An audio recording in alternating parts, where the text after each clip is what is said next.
So I want to welcome our guests tonight. We have a couple of candidates for Congress. Steve Negron over here, I see. Matt Mowers over here, CD1, CD2. If you have any questions for them, they'll be here for a while.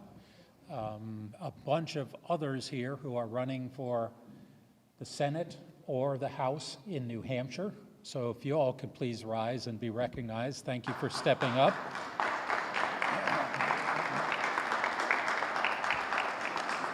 Very good. It's nice to see people stepping out. If you have any questions about how Republicans are running the show, this gentleman right in front here is the person to talk to. Dick Hinch, Minority Leader in the House. So, okay, let me start off here. Granite State Taxpayers, as I mentioned, was formed 30 years ago.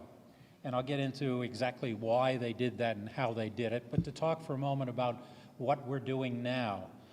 We've spent the last year really working on our social media presence, building up our emails, and the board and I in our 2-year term have spent a lot of time looking at how do we get more influential, how do we help get conservative people elected, taxpayer-friendly people elected in Concord. That's really our goal. So we're building up our ability to reach out, get people to do that. We go to Concord. We testify on bills. I've testified on a bunch personally on election law and a variety of other things, including ski lift tickets being taxed under rooms and meals tax. So there's a variety of things. We also put out surveys. You'll find a document on your table that talks about the scorecard that we've put together. Actually, Dan McGuire is the point man on this. And that rates all of the people who are currently in Concord in the House on their various votes on various bills. And it's intriguing when you look at that, you can see a clear disparity between the two parties. And although we're nonpartisan, I think we can easily say, and it's backed up, there is only one of the parties that actually agrees with the things we agree on: low taxes, limited government, etc. And I think you look at that document and you find the average score for the Republicans was 88 out of 100. And the average score in Democrats was 19. 17 people got 100% on that score. The other thing we do, we put out a survey every 2 years. We sent out a survey this time to 931 candidates for the New Hampshire House, the New Hampshire Senate, Governor, and Executive Council. 218 of those people returned them, and some interesting facts came out. It is, once again, very clear which of the two parties believes in things that we think are important: low taxes, low spending, etc. We actually had one brave Democrat who jumped into that survey. You'll be able to see the data, and he got 0%. I admire that he stands for his beliefs, but on the other hand, we need people that stand for our beliefs, and I exhort you to do everything you can to get a legislature back in Concord and actually in Washington who respects the types of things we care about. In that, we also asked people whether they would take the Americans for Tax Reform pledge to vote against new taxes, the raising of taxes. And of that group of 217 people, 109 of them said they would take that, and 89 said they already had. So you'll find on the table there are a variety of those pledges. So if you take them and you bring them by at the end of the evening, we have Grover here. You can't get a better signature on the Americans for Tax Reform pledge than Grover Norquist.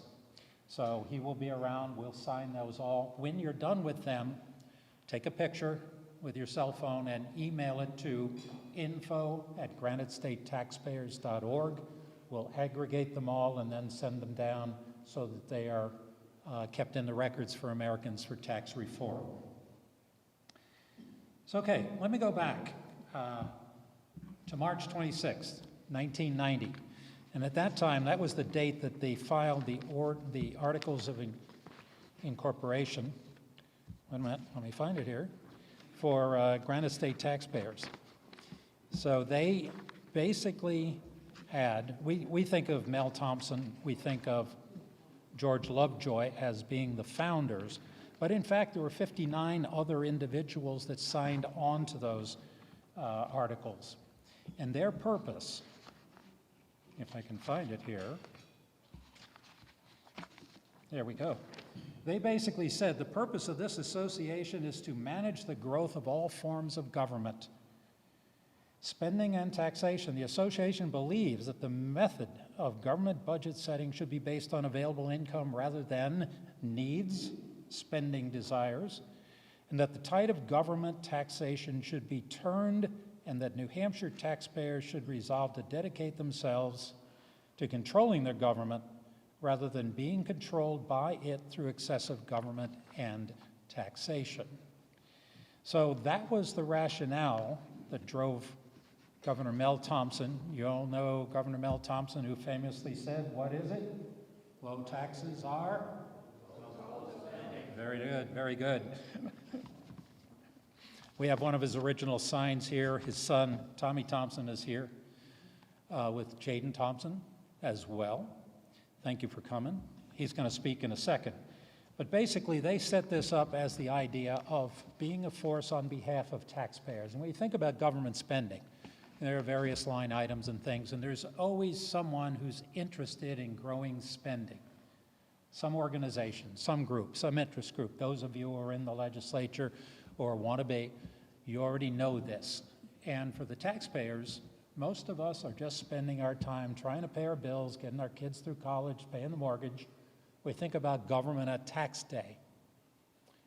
So as a consequence, Granite State Taxpayers was set up with the goal of being an advocate for people like that, people with no voices, to give leverage to them, to stand up for them against the other forces who are all trying to grow government again and again. So we've been 30 years doing that, and hopefully for 30 years more we'll be fighting to do the same. So I want to go back, though, because we have Tommy Thomson here, and I've asked him to say a few words about the days when Mel Thomson, George Lovejoy, and those 59 other people actually signed these articles and set Granite State Taxpayers in motion. So Tommy, will you come up and share that with us? And you should know,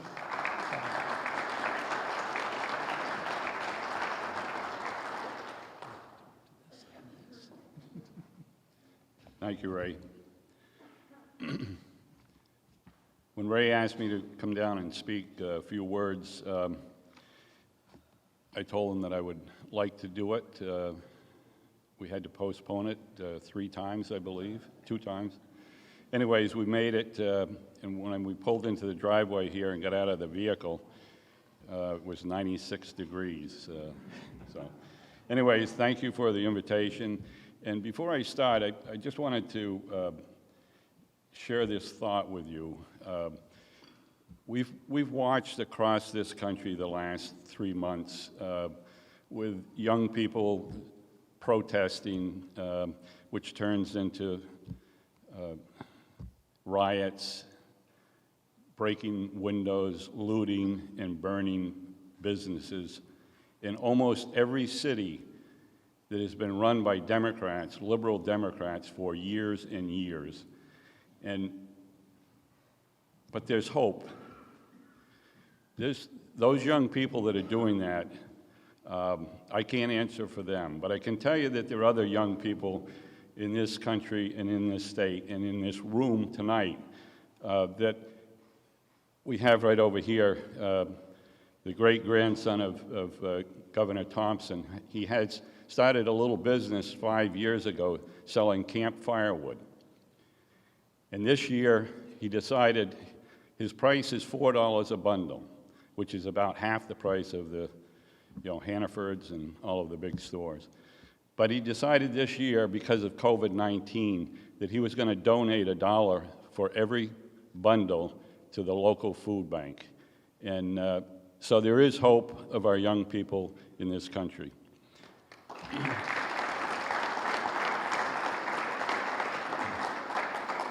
I first met Grover Norquist, I think it was 14 or 15 years ago.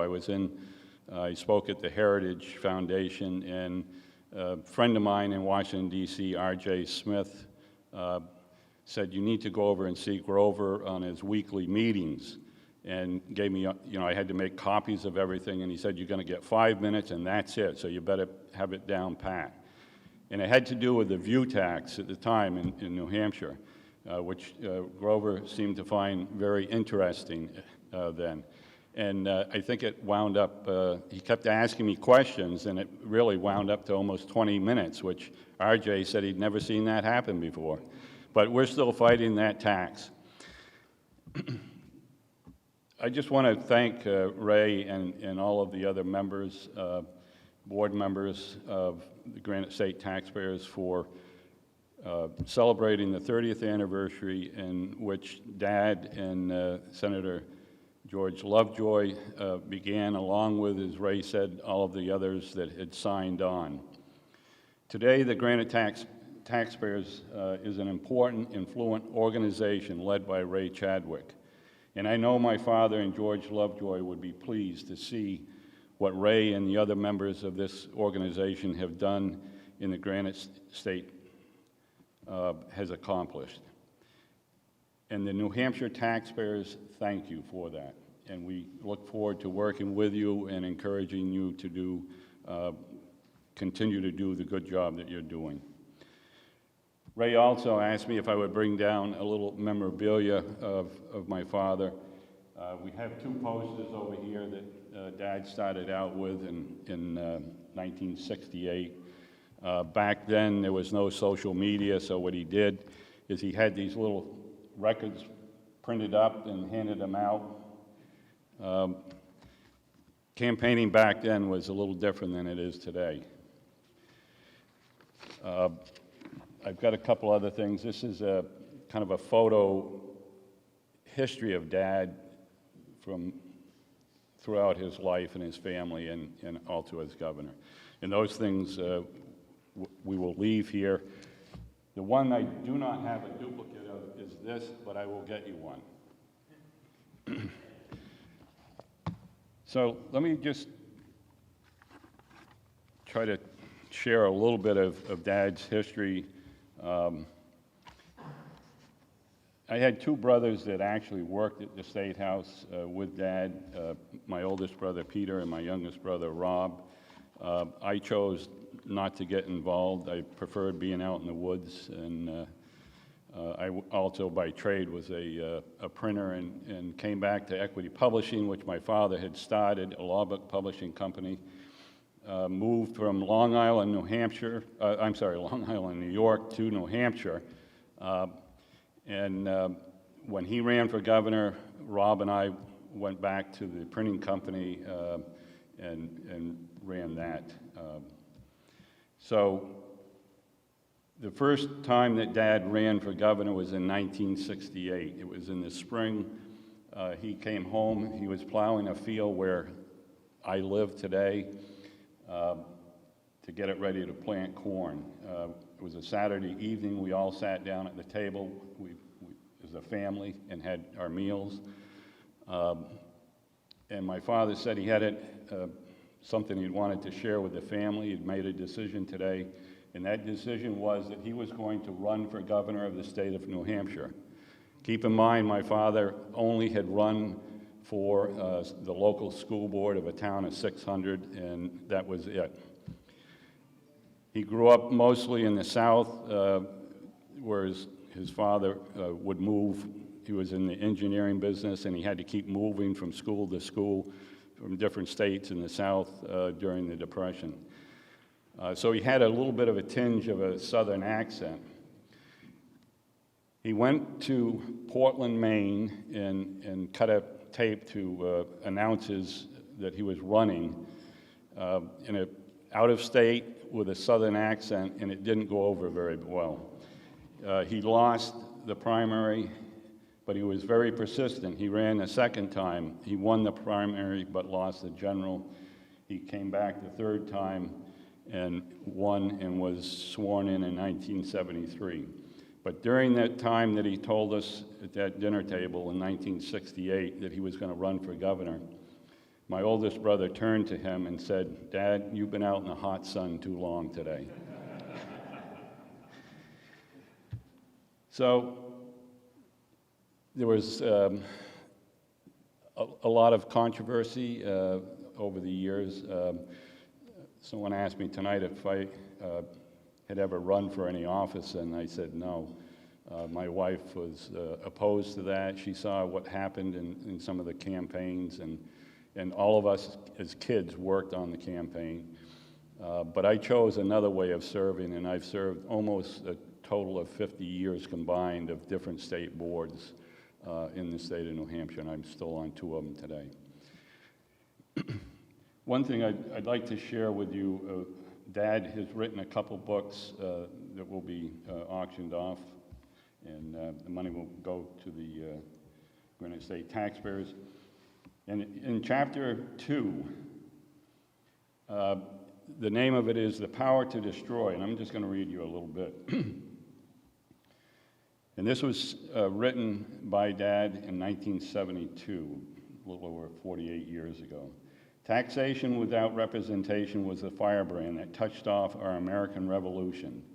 Now, 200 years later, we have taxation without responsible representation and often with misrepresentation. And all we need to do is look at Washington, D.C. today. The power to tax is the power to destroy. Slowly, but at a relentlessly increasing rate, we are destroying the American Republic by confiscating through taxation an ever-increasing amount of every citizen's property. Thus, with a rapidly shrinking purchasing power of our dollars, we are faced with the problem of paying off a constantly rising public debt, one now that averages almost $4,000 per every man, woman, and child in America. The source of our public financial problem is the escalation of the excessive spending with the proceeds burdensome taxation, which produces burdensome taxation. Yesterday, I went to the national debt clock, and I learned the population was 330,093,942 of us that owe a certain share. That share today, or yesterday, was $80,643.49. $80,643. And when my father wrote this, it was just under $4,000. That, ladies and gentlemen, should scare the you-know-what out of us. And there's a lot of gray hair in this room, and mine also. But we'll muddle through that. But our grandchildren, our children and our grandchildren are going to have to pay for that. So once again, I thank you for inviting me down, and Jaden also. I would like to, before I leave tonight, have Grover sign a book for me, which I will pay for. And thank you, folks, very much.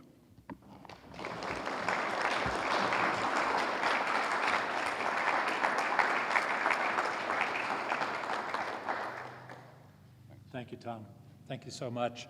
Thank you for bringing down the original axe. This is another photo op for anybody who really wants to get one. I want to take back something I mentioned earlier, which I made the comment, if you want to talk to anyone about any issues with the Republicans, talk to Dick Henshire, who's the minority leader. You should also talk to him about the good things going on. Talk to him about the 57 vetoes that were upheld. Talk to him about the ones even in this session, which I've lost track of already, and 22 so far. So the importance of having people represent us and in the corner office is just remarkable this time around. If you look at the things that have happened since we've had a Republican governor and a Republican House and Senate, we've actually finally killed off the idea that people from any state in this country can vote here in New Hampshire. Finally. And as I often point out, we were the only state that allowed that.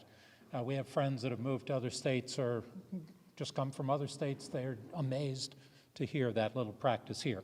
So it is very important that we do the right things in November. So we've talked a little bit about the history of Granite State taxpayers, the founding, et cetera. What I want to do at the moment is thank the people who are actually running this organization, and those are Vice Chairman Dave McConville. Dave, please stand.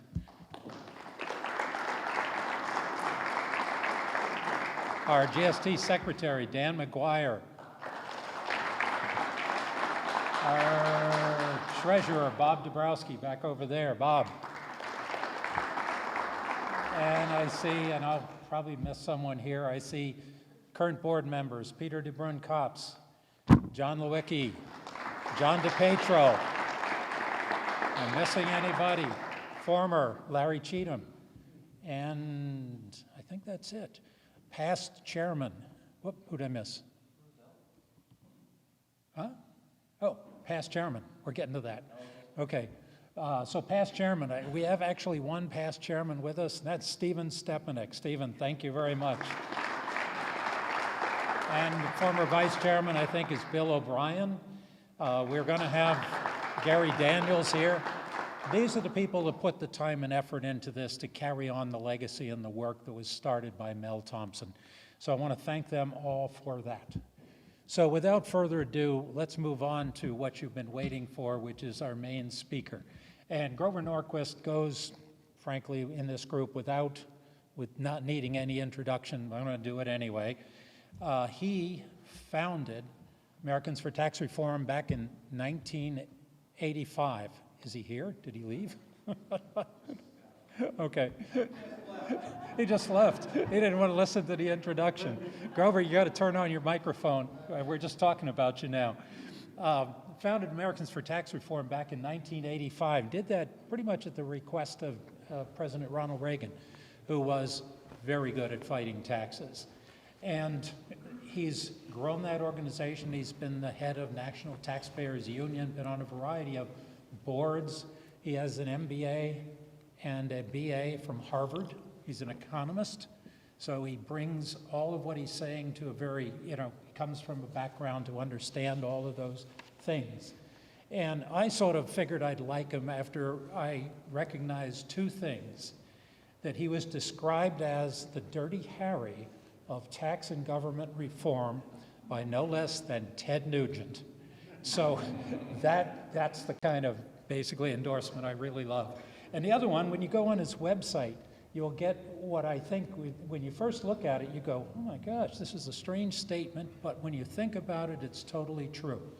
And that is the statement that government creates wealth in the same fashion that a tick creates blood. And when you think about it, they get it by stealing it from someone else. So without further ado, I'm going to ask you to welcome Grover Norquist here. Grover, thank you for coming up. Thank you so much. Thank you for talking to this as well. Oh, okay. I talk into all three? Yeah, why not? Okay, I can do that. Nothing here is off the rack. You get multiple microphones. Okay, but this is working as well? They're all working. Okay, perfect. Thank you. I grew up in Massachusetts before emigrating to the United States, so I always enjoyed looking up north to New Hampshire with great hope. And we've had some backsliding. When we were 13 colonies, the average taxes paid in 1774 were 1 to 2% of the income of the American colonists, 1 to 2%. The British in London, the people in London were paying 20%. We were paying 1 to 2. We were the low tax place. A lot of the colonies that were set up, there were Swedish colonies and Dutch colonies and so on, all up and down before the Brits sort of kicked everybody else out. And they were set up as tax havens. They were given a tax-free status. So we really were structured as a low tax operation. That's why we grew. That's why we became wealthier than the Europeans rather rapidly. Anyway, we're paying 1 to 2%. The Brits were talking about 3%, and we started shooting at them.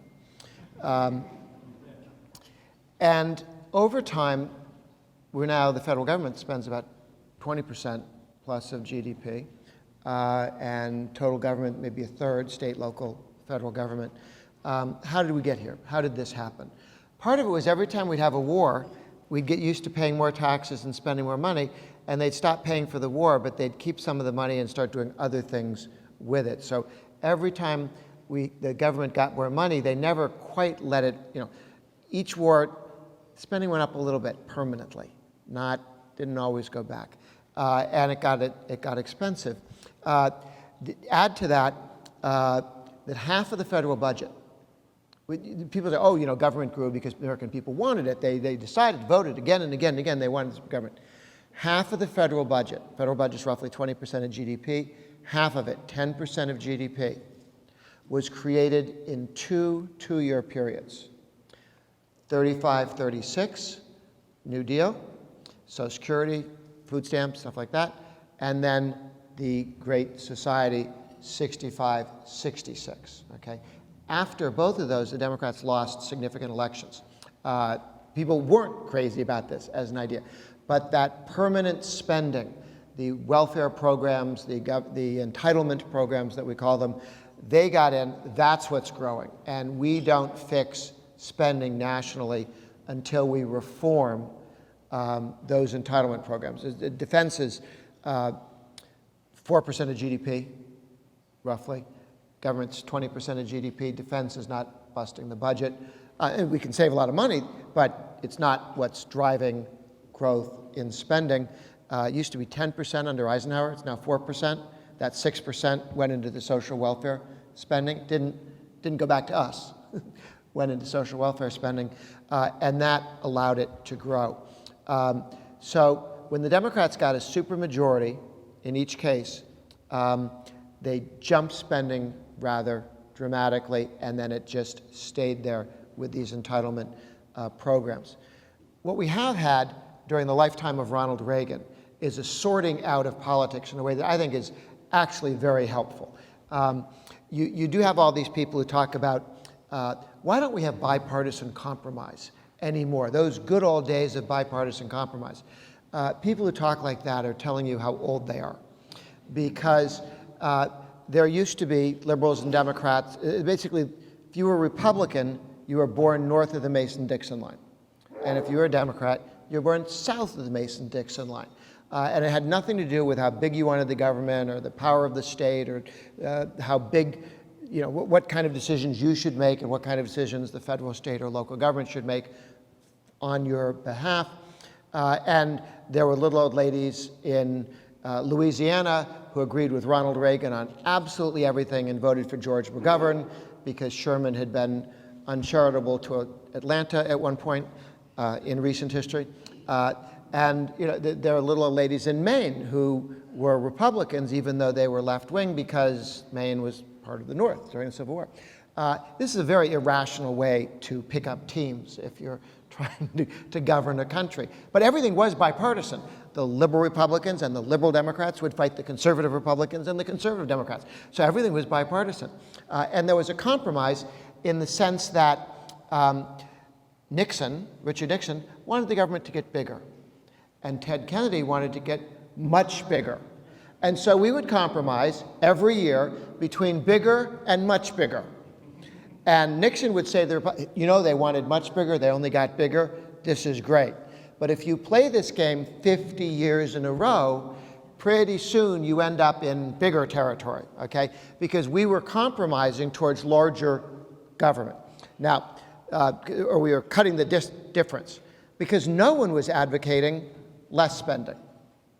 And when Ronald Reagan's political career came about, he started talking about, well, maybe we should not go that way towards bigger government slower. Maybe we should go this way and have whole chunks of the government not exist and things not be run by the government. And then all of a sudden, if you're doing that, what happens to compromise, right? Somebody wants to go east, somebody wants to go west. What is the compromise? If you head west a little bit, that is not a compromise. That's called losing, okay? The government's getting bigger, taxes are getting higher, things are getting worse. That's not a compromise. And so the left and the establishment press, which is part of the left, just gets very irritated when we, Republicans, conservative, libertarians, taxpayer groups, would not agree to the very reasonable compromise of more government. Why won't we compromise when we said, no, we want less? I am in favor of compromise in the following sense. A compromise is moving in the direction of liberty slower than I would like. Okay? I would like to go tomorrow. There are people in the way, there are structures in the way, there are interests in the way. We can't get there. There are people who don't understand how this would work. Well, what do you mean? You know, how could you possibly privatize farms, said the commissar. It may take a while to explain to somebody you can have private farms or, a private post office or something crazy like that. So it takes some education, it takes some time. You can't get people to go there as much as you want. If you are trying to get to Japan from here and you are in Missouri, you are not losing, okay? Missouri is on the way to Japan, okay? And we're going in the right direction. If, however, your plan is to go to Japan from here and your feet are wet and everybody around you speaking French, you have not compromised. You are losing. You're heading in the wrong direction completely. So we need to be careful, because some people are very, I understand why people say compromise sucks, because what the left says compromise, what they mean is bleed to death in the gutter. Okay, we want you to lose. Compromise, just be reasonable, do it our way, give us what we want. That's their definition of what a compromise would look like. During Reagan's political lifetime, the two parties sorted out. There's a structure, a party, a political movement that we all belong to, that everybody in this room, or when you go to a Republican event or a taxpayer event, what's everybody in the room have in common? On their vote-moving issue, not all issues, their vote-moving issue, they want to be left alone by the government. So you go around the room, their taxpayers don't raise my taxes, homeschoolers let me educate my own kids, people go to private school, leave us alone to educate our own children, people for whom the most important thing is practicing their faith and transmitting it, leave us alone, give us religious liberty. The Second Amendment community, okay? They do not go knock on your doors on Saturday and tell you, you should be a hunter. Okay, they just want to be left alone. You can be a hunter, you don't have to be a hunter, but they don't tell you what to do with your life. They want to be left alone. So around our table, we can get along because nobody wants anything at the expense of anybody else around the table. The guy who wants to make money all day, and the guy who wants to fondle his guns all day, and the guy who wants to go to church all day, they don't have to agree on how they spend their free time. They don't even have to live in the same neighborhood, okay? They don't have to like each other. I want to be left alone to do one thing, you want to be left alone to do somebody else, and all we need is the guy in the middle who we elect who promises to leave us all alone, okay? And that is the winning coalition in American politics when we articulate it correctly, as Reagan did in '84, okay? You stand in the middle and it's going to leave your guns alone, your faith alone, your kids' education alone, your family alone, your neighborhood alone. We're going to leave you alone. Now, we fight every day against the Takings Coalition. I actually got a phone call during the Hillary Clinton listening tour. Remember the listening tour when she was in upstate New York, 2000, she was going to run for the Senate, ran for the Senate. She had a listening tour because she talked too much, she'd have never gotten elected. So she listened, and then everybody thought that she must have agreed with them. And Hillary said, you know what we need on the progressives? They ran liberal into the ground, then they became progressives. But you remember how they became liberals? Because progressive had become synonymous with Stalinist, okay? So they had to drop that and go to liberal. Now they're back beating progressive into the ground as well. They'll be back to liberal or something else when they're done making progressive look stupid or criminal. And Hillary said, what us progressives need is one of those meetings like Grover runs in Washington, D.C., where we actually bring people in about a room about this size, 160 people, all of the parts of the Leave Us Alone coalition, the guys who want to legalize hemp, and I didn't even know that was a thing until they won. But there's a whole bunch of different things that people want to be left alone to do just not tell everybody else what to do. So we need a meeting like that. And so this reporter said, well, what do you think of that? And I explained how our coalition works and how we're a low-maintenance coalition because we don't want anything at the expense of everybody else. And I said, who would be at Hillary's table? The trial lawyers, the big city political machines, the government workers' unions, government contractors, all the various parts of the coercive utopians, the people who think it's very important to mandate what kind of light bulbs you have, so you're pretty sure you have glaucoma, the people who invent and mandate those toilets that don't flush completely, the guys who on the Sabbath you have to separate the green glass from the white glass, from the brown glass for all the recycling priests. And they have a list of things to require you to do that is slightly longer and more tedious than Leviticus. It just goes on, don't do this, don't do that, don't do that. You must do this, you must do this, you must do that. It's on and on and on. And it's mandatory. It's mandatory.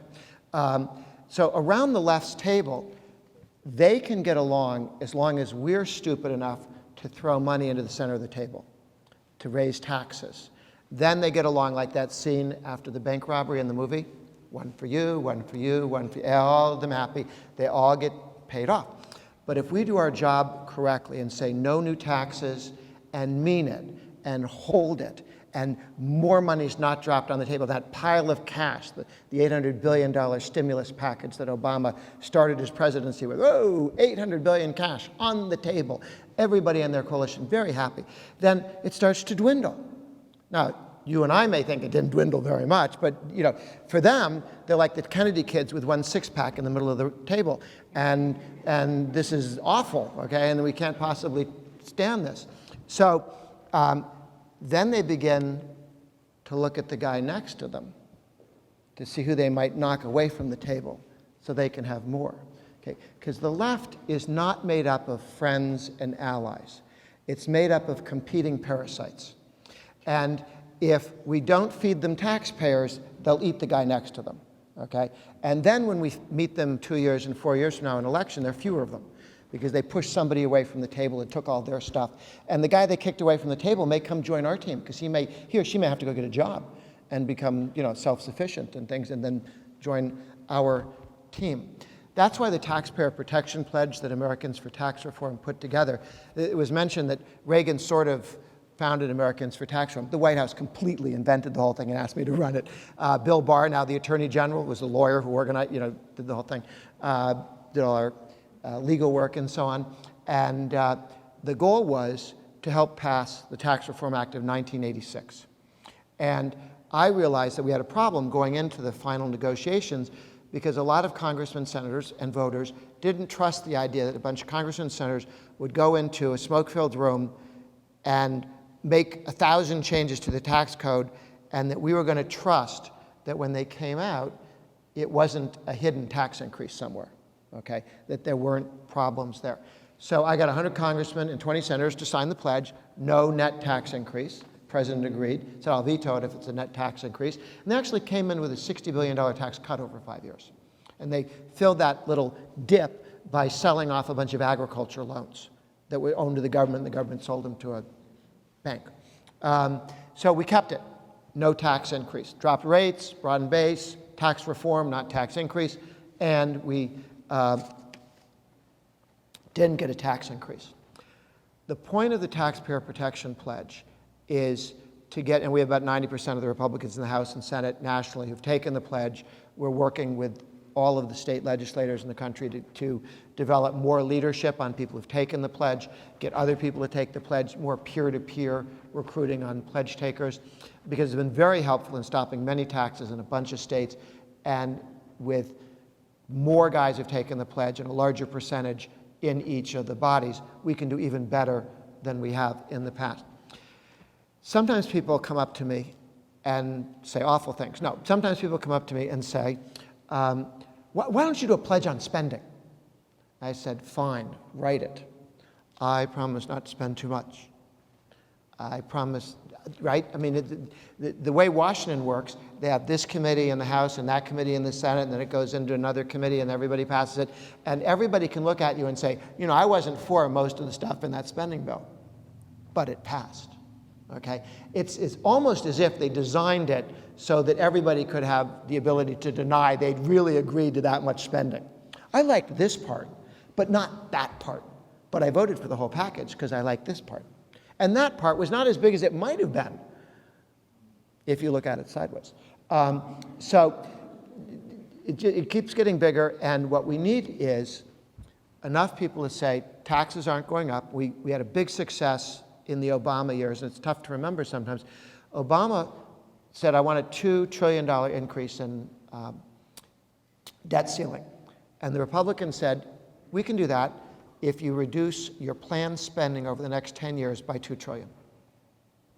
Now, the reason why they wanted an increase in the debt ceiling was to spend more money. This is no fun. And so they said, well, of course, what you meant was a $2 trillion reduction in the deficit. So we'll do like mostly tax increases and some pretend spending reductions. And the Republicans held, said, no, you don't understand. We're not raising taxes at all. It's all going to be spending cuts. And that went on for 8 months because the president is like being colorblind or something. He kept saying, so now we're going to reduce the deficit, but no spending. No, yes, I agree. We're going to reduce the deficit, so we're going to raise tax. And finally he gave up because the Republicans held. There were Republicans during this period who got weak-kneed and had impure thoughts about tax increases, but never enough of them at one time to cause problems. So everybody held hands. We all took the pledge. Enough of them had taken the pledge. The entire leadership had taken the pledge. Still today, the leadership all made the commitment never to raise taxes. Very helpful. And Obama eventually gave us the sequester. He took $1 trillion out of his planned spending, which was planned increased spending, but it all went away. And then the next $1 trillion is what hurt. And they bumped up against it. They bent the sequester limit a little bit, but they never broke it. And we actually took down the level of spending that they had wanted to. You cannot get the tax pledge is the spending pledge, okay? Actually, spending helps you with taxes. Taxes also helps you with spending. If you're not going to raise taxes, they go, well, then what do we do? Well, now we're going to have to reform certain parts of this government to cost less because we're not going to give you more money to keep piling on stupid with more stupid, okay? We're going to reform spending. And that's actually what we've been able to drive. The only times you get real reform in state governments is when they hit a time and all of a sudden there's $1 billion, always like that. There's not, it's $1 billion shortfall. The peasants are not sending in enough cash to the king. No, it's not a shortfall. There's $1 billion overspending is what happened. And they always like, yeah, shortfall. No, overspending. No, shortfall. Overspending. And if you can hold that line and go, it's not a problem of not taking enough from the peasants. It's a question of the dukes and the princesses and other characters spending too much money. We can win. So the no tax increase pledge is the I will reform government pledge and is extremely helpful. Where are we now? We had a very successful tax cut with Trump and the Republicans. We took the corporate rate, which was 35% under Obama, to 21%. Trump wanted 15. 15 is better than 21. 15 is lower than 21, but we got 21. Trump's addition, the Republicans had this tax plan, and it was to take it to 20. And Trump said, nope, 15. If we hadn't opened with 15, we would not have ended up at 20. We'd have ended up at 26. So by saying 15, we got to 21. And that rate made us lower corporate business taxes than most other countries. Up until then, we had the highest corporate rate in the world. Communist China is 25. Communist China is 25. We were at 35. So if somebody says, well, I have $1 million to invest, if I invest it in China, they only steal 25%. If I invest in the United States, they steal 35%. Now, there are many reasons to invest in the United States, a little more stable, a little more transparent, and so on. But on the tax issue, you go to China, okay? Why would you spot them that as an advantage? And so anyway, I got some good growth there. Biden's out. What does Biden want to do? The president wants to go to 15. The president wants to make expensing permanent, make all the tax cut permanent. Some of it lapsed after 10 years. Biden's position is he will repeal the entire tax cut. That means the per-child tax credit goes from $2,000 to $1,000. It means a family of four earning $70,000 a year, which is median income for families of four, would see saw a $2,000 tax cut under the president, Trump, and would see a $2,000 tax increase every year going forward under Biden. The corporate rate Biden wants to take to 35%. Sometimes he says 28, but he's also 10 times, we have him on video, saying he's going to repeal the whole thing, which is 35. So either 35 or 28, both of them are higher than communist China's taxes. He will start sending American jobs and businesses, not just to China, but other countries, by taking that corporate rate up again. He wants to reestablish, and asked this, he specifically said, yes, that's what I mean, that 5 million Americans were paying a penalty for not buying Obamacare. 3/4 of them earn less than $50,000 a year. That was a $695 penalty for one person, $2,000 for a family of four, not to get Obamacare, but to punish you because you hadn't bought Obamacare. They're trying to drive everybody into Obamacare. 5 million people. This is the Biden, and Biden says he won't tax anybody, raise tax on anybody who earns less than $400,000 a year. Okay? He and Obama got elected back in 2008, promising never to tax anybody on any tax, period, who made less than $250,000 a year. 2 months into the administration, they broke that pledge. There were 8 different taxes in Obamacare on people who make less than $250,000 a year. And one of them was that tax penalty of $700 on mostly people making less than $50,000 a year. The Republicans got rid of that. They took it to zero and zeroed it out.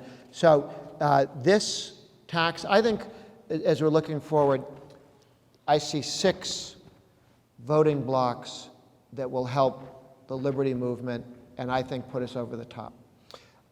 Start with independent contractors. There are 13.8 million independent contractors. These are everybody from people who are musicians and play for 3 different bands, guys in Hollywood who work for 7 different studios over time, plumbers who work for lots of different people, Uber drivers who work for everybody that gets in their car. And in California, of course, they passed a law called AB 5, Assembly Bill 5, which outlaws independent contractors. You have to have a boss. You have to have a boss. Why? In order to be unionized, so you can pay dues to fund the modern Democratic Party, okay?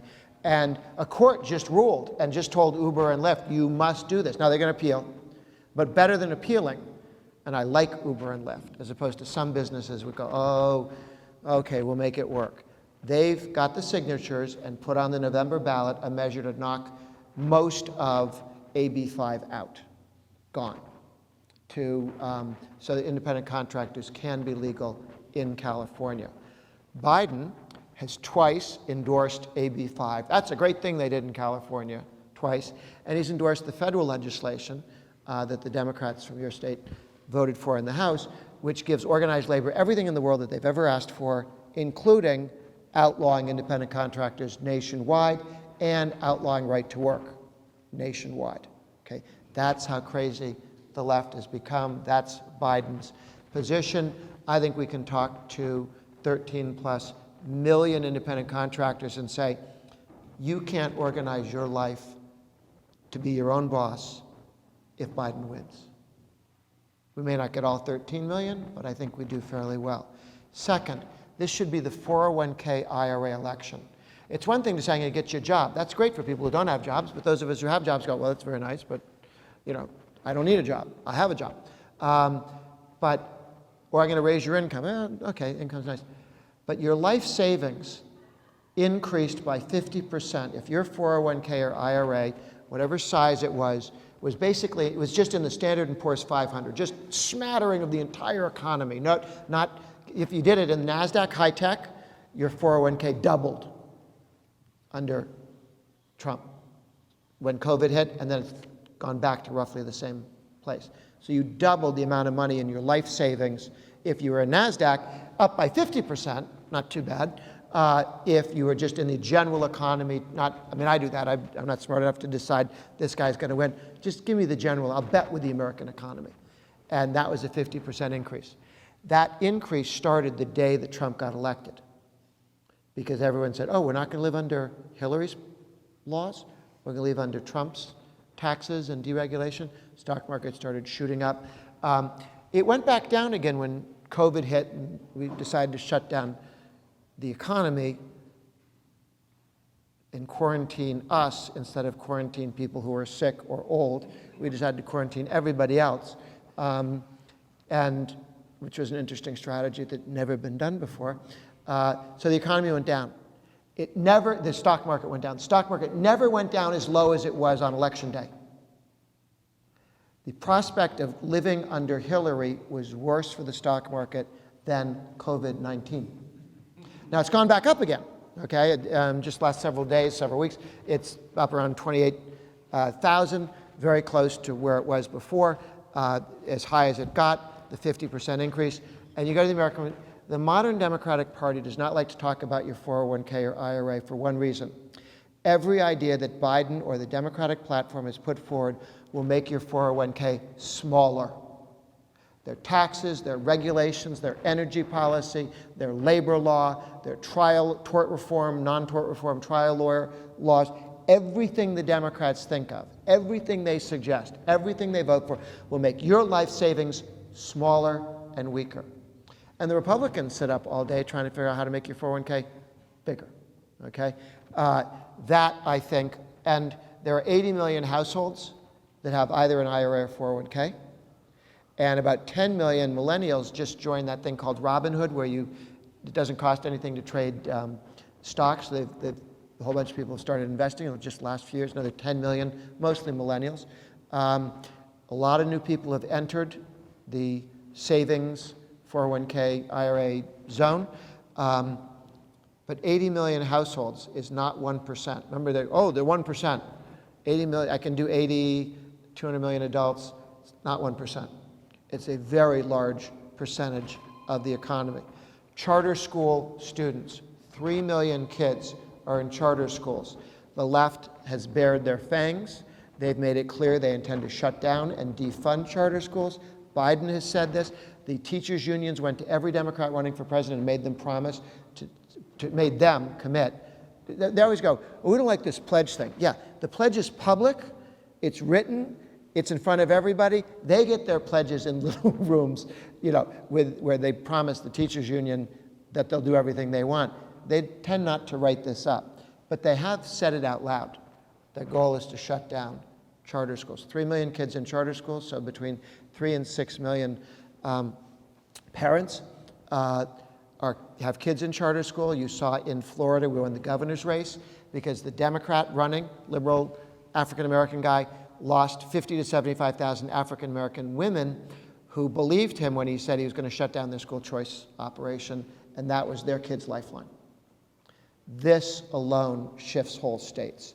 The parents of 3 million people. You don't need all 3 million.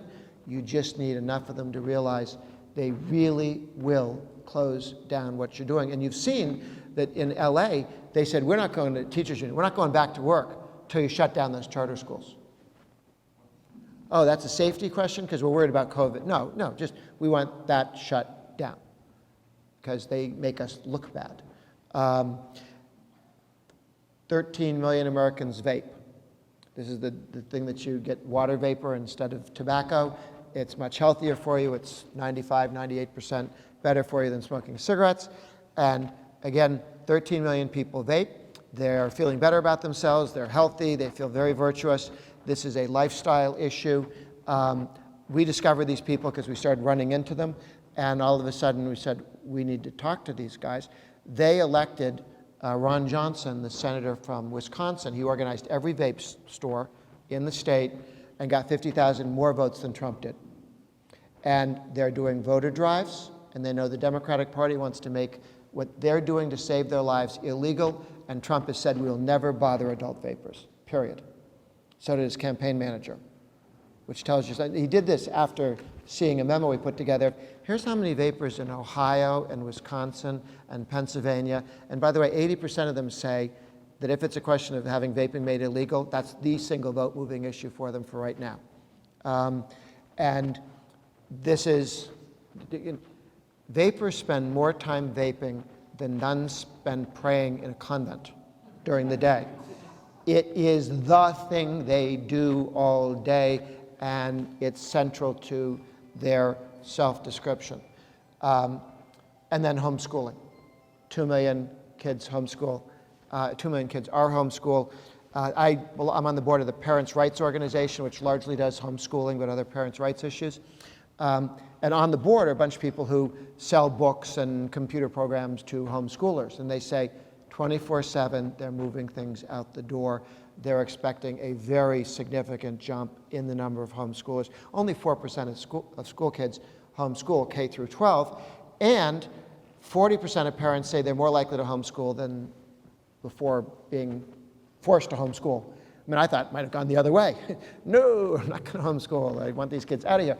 That's not the approach people are taking, partly because I think they see what the schools send to the kids. They're actually reading it on the computers and seeing what their kids are learning or not learning. So all of these issues are leave us alone issues that can be quantified, and we can find the people involved. You know how to find these guys, to send them an email or visit with them. The other factor here is COVID. How much time do I have? I don't want to. Okay, perfect. Okay, I gave up the watch thing, so now I have to push my little button here. No, it died, and I didn't get a new one because I can sort of push the button on my iPad and do the same thing.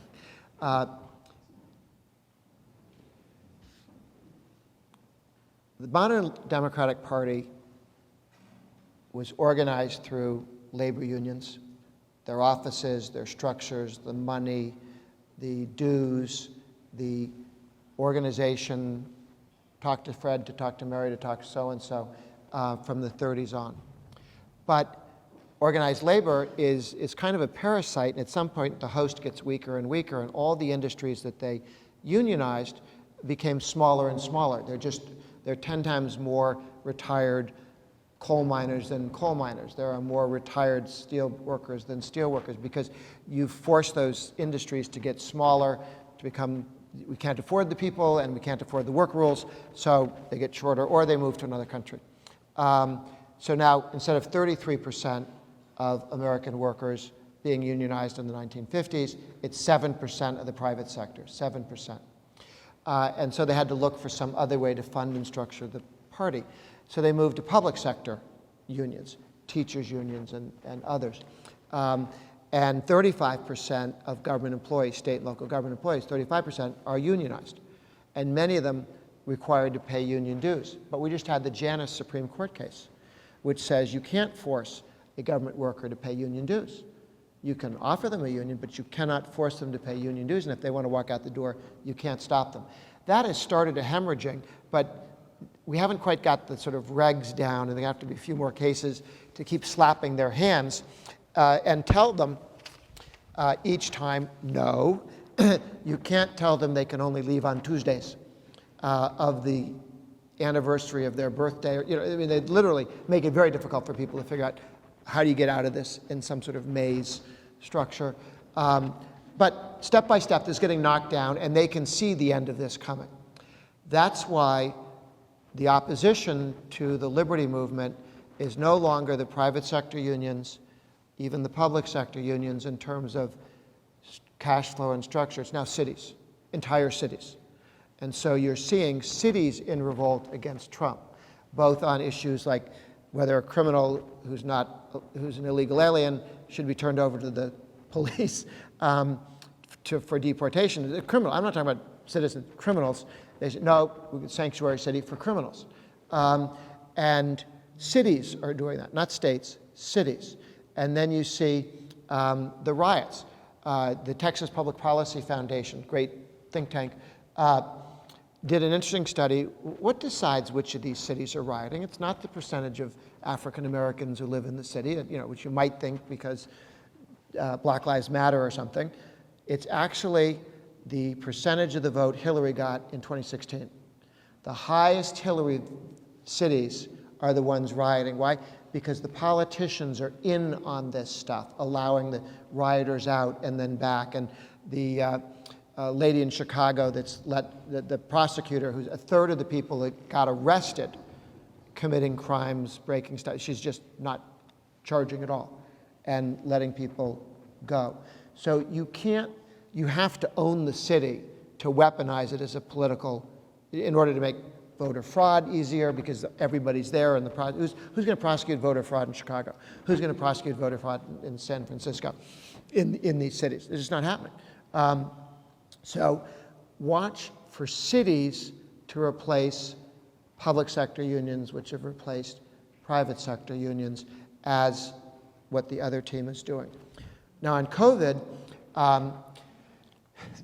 usually when there's an emergency, as Rahm Emanuel liked to say, never let a good crisis go to waste, meaning crises can always be used to make the government bigger. And everyone said, oh, wow, what an admission. Who knew they thought that way? There was a letter that Jefferson wrote to Madison a while ago, because they lived a while ago, and saying,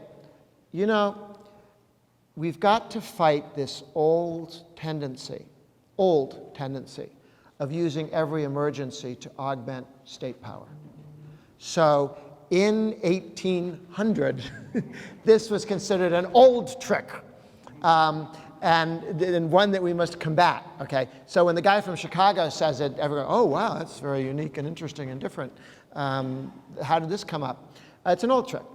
There's an emergency, we must do something, okay? These are the people you need to hit with a water hose or something. We must do something. No, we don't need to do something. We need to do something non-stupid. That would be good. Maybe even constructive. Or maybe nothing. That might be everybody, you've heard of the Great Depression from like 1929? There was the Great Depression, which started in 1921, which the Republican response was to do nothing other than cut spending. It didn't last very long. It doesn't make the history books.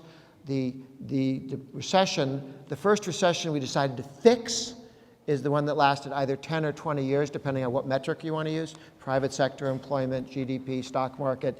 It didn't get better until way out there. Either, if you want to count everybody who got a job because we had a war and they got drafted, then you go, oh, and everything got better with World War II. I don't know about better, but if you want to count private sector employment, it's after that we recovered from the recession that we cleverly fixed, as opposed to 1921, which we not ignored. I mean, they cut spending and reduced the size of government and went away, to the point where very few people are familiar with the Depression of 1921 because it didn't last very long and didn't get too deep.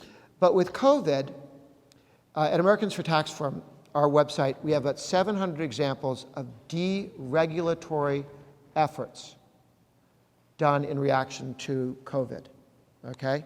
And most of what the government did, the CDC said when COVID happened, said, we're going to invent the test to see if you have COVID. And nobody else is allowed to.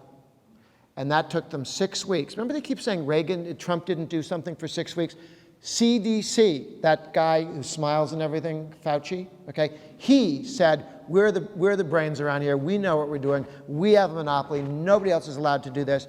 And at 6 weeks, they came up with something that didn't work, at which point they got pushed aside, and everybody who wanted to could set up a test. Now they got lots of testing things, and some are faster, some are slower, some are more accurate, some will get you quicker, but not as accurate. I mean, there are lots of tests that you can take for it, because monopolies don't work well, even if they're run by expert monopoly people. And competition gives you a much better way of looking at it. So the CDC got told, knock it off. You cannot, and then the CDC had a rule that the FDA had to come and hit them on the fingers with a ruler and say, CDC, your rule that anyone who does a test has to send it in to you to look at and then you send it back, this will take days. This is stupid. I don't know how the FDA trumped CDC, but they made them stop that. So now you can get a test, and the guy standing in front of you who knows the answer to the test can tell you without sending it to DC, to the CDC people. We legalized telemedicine, right? You can talk to a doctor on a phone or on a computer, okay? Telemedicine. I assume telemedicine has something to do with telephones, which is part of that, and they were invented about 100 plus years ago, and we're just now deciding that maybe a doctor could use a phone as part of this. This is when they tried to introduce phones in Saudi Arabia. Some of the religious leaders went to the king and said, this is an instrument of the devil. And the king said, you over there on one end of the phone, you on the other, read the Quran to each other for several days. They did. Okay, works, right? Not an instrument of the devil, go away. And so he was quicker on the uptake than our telemedicine thing. Oh, okay, instrument of devil cannot use for healthcare. A doctor moves from one state to another. You've got to do paperwork. You don't quite have to go to school again, but you've got to get paperwork, and it can take quite some time to be recognized as a doctor from one state. Your doctor's license, your registered nurse license is good. During this crisis, it's being recognized. You can take your license across and still be a doctor and still be a medical technician. It wasn't true before. Okay? I mean, when you drive your car, they don't stop you at every state border to see whether you can pass a driver's test and parallel park. Okay? They don't ask to see your marriage license and see if you're still really getting along or not, in our state as opposed to where you came from. And now we're recognizing these licenses. 8 states recognize all licenses. Like a lot of states have stupid licenses for interior decorating or washing hair or being a barber or things like this. Now, if somebody has it, you can go across state lines. Anybody can go to Arizona with your license from some other state, and they recognize it. We're actually deregulating more rather than making regulations worse. You're telling me to hold it closer, or you're telling me to start winding it up? Winding it up. Okay. Sorry, you were holding this to your, no, going, he means closer, I'm not doing it right. And that's the good news on this, is that we've actually liberalized, and then all the stupid alcohol rules we had, when we did prohibition, and then we ended prohibition, we made a mistake. We said to the states, you can regulate liquor sales in a way you can't regulate anything else. We don't have the Commerce Clause for alcohol and wine and beer and spirits. And so they have all these stupid rules. And they're finding that they don't work, and everything from buying a drink at a restaurant or buying something online, a lot of those regulations are going. So we've actually had a massive deregulation movement in reaction to an emergency, which is not the way we usually do it. So I think we have a very good shot at holding the Senate. Thank you, Kansas, for not nominating somebody who was certain to lose. That was impressive. Alabama forgot to do that the last time they were asked. So I think it's more likely we hold the Senate than it was before. House, we need 20 pickups. We need 2 here. That would be helpful. The president's numbers are getting better. COVID will be in the rearview mirror. We will, before the election, know the various vaccines that will be available. There are about 16 different ones that are all being moved. So thank you for your leadership here in New Hampshire. Guys, you need to be the really, really, really low tax state in order to save Maine and Massachusetts and Vermont and Rhode Island, because only if people can flee here will it force those other guys to get better at what they do. Thank you.